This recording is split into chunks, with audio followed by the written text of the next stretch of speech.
আসসালামু আলাইকুম। সবাইকে বিসিএস ফাউন্ডেশনের পক্ষ থেকে শুভেচ্ছা।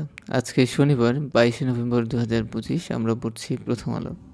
তো এই হচ্ছে প্রথম আলোর প্রথম পাতা। আপনারা দেখতে পাচ্ছেন গতকালকে আমাদের দেশে 5.7 মাত্রার ভূমিকম্প অনুভূত হয়েছে এবং এতে প্রায় ৬ শতাধিক মানুষ আহত হয়েছে। আর মৃত্যুর সংখ্যা দাঁড়িয়েছে 10-এ। আল্লাহ সবাইকে হেফাজত করুক। আপনারা জানেন যে এই ভূমিকম্পের উৎপত্তিস্থল হচ্ছে নরসিংদীর মাধবদীতে এবং এই তথ্যটি আপনাকে মনে রাখতে হবে। ঢাকা শহর থেকে মাত্র ২৫ কিলোমিটার দূরে এই জায়গাটি।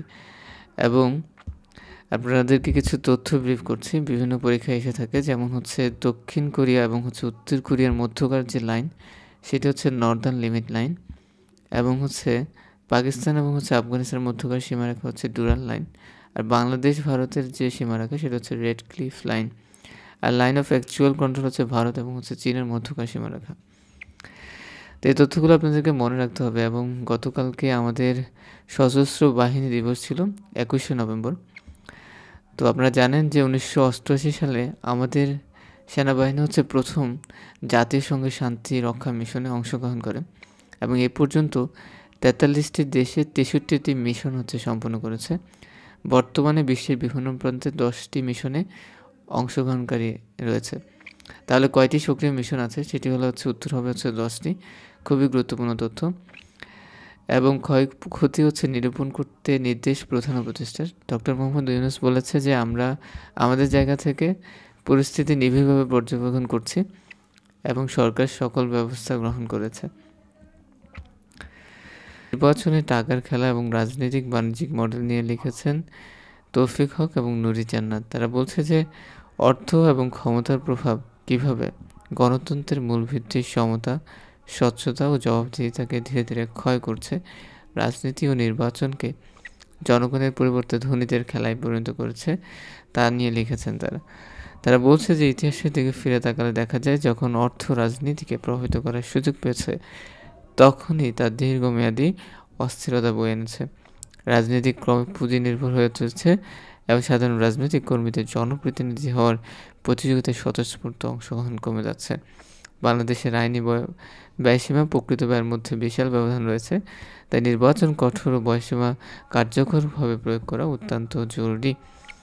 তো নির্বাচনটাকে অনেকেই এখন ব্যবসা হিসেবে নিয়েছেন। এ কারণেই আমরা আসলে জনকল্যাণমূলক প্রতিনিধিত্ব দেখতে পাই না।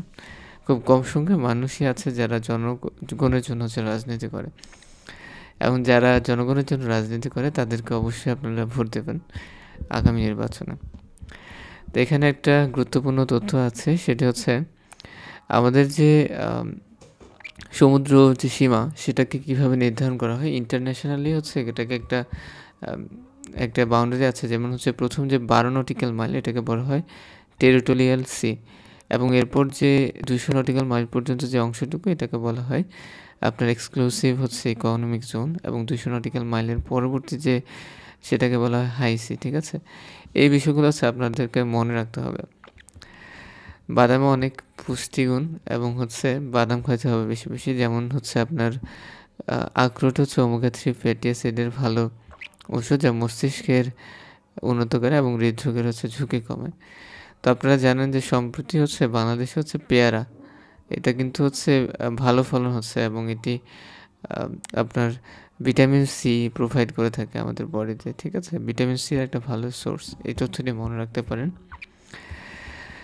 তারপর আপনারা দেখতে পাচ্ছেন যে আমরা আমাদের অভিমত বিশ্লেষণ কলাম পড়েছি। যারা ভিডিওগুলো দেখছেন একটু লাইক করতে পারেন।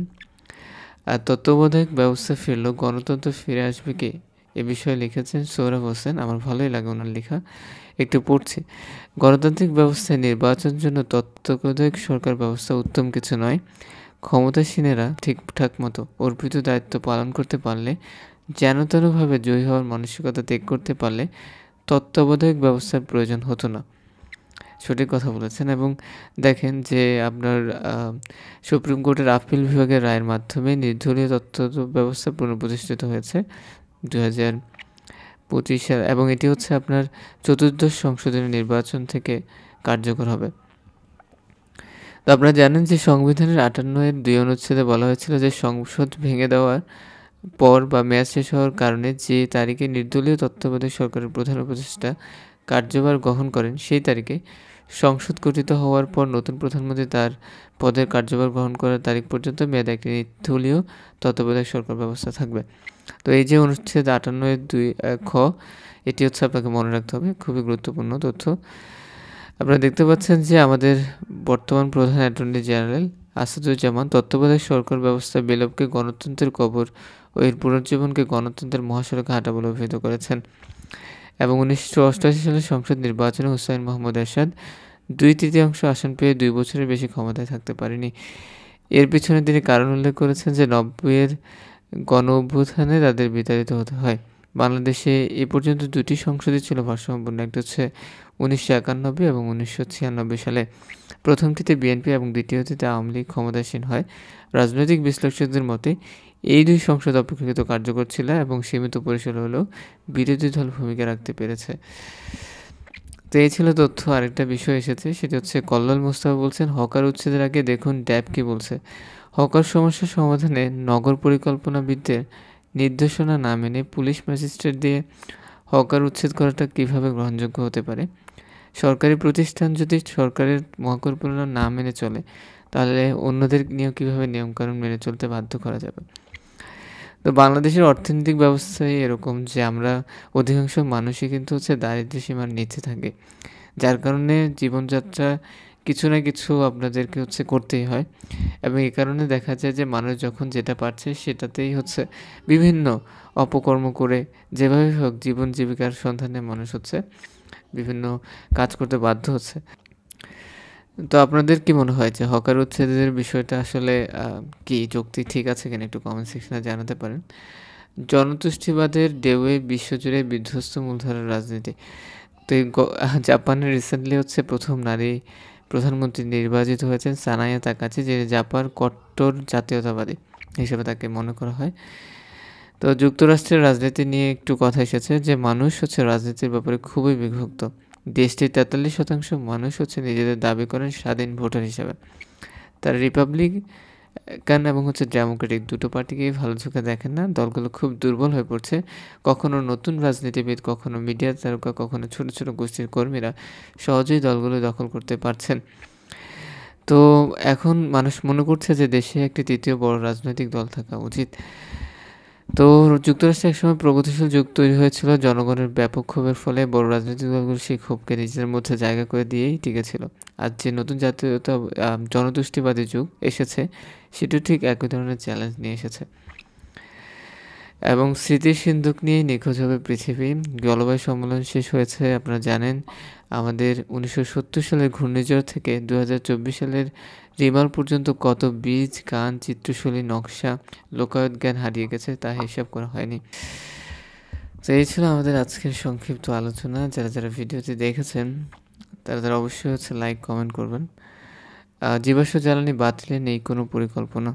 COP30 সভাপতি ব্রাজিল এবার সর্বশেষ খসড়া প্রস্তাবে জীবাশ্ম জ্বালানির কথাটি রাখা হয়নি। 30টি দেশ এ প্রস্তাব মানলে চিঠি দিয়েছে। তো শেষমেশ কী হলো? এত আলোচনা ঝড়ঝাপটার পরেও আসলে কিছু হচ্ছে না। জলবায়ু সম্মেলনে শেষ দিনে কোনো চূড়ান্ত চুক্তি হয়নি।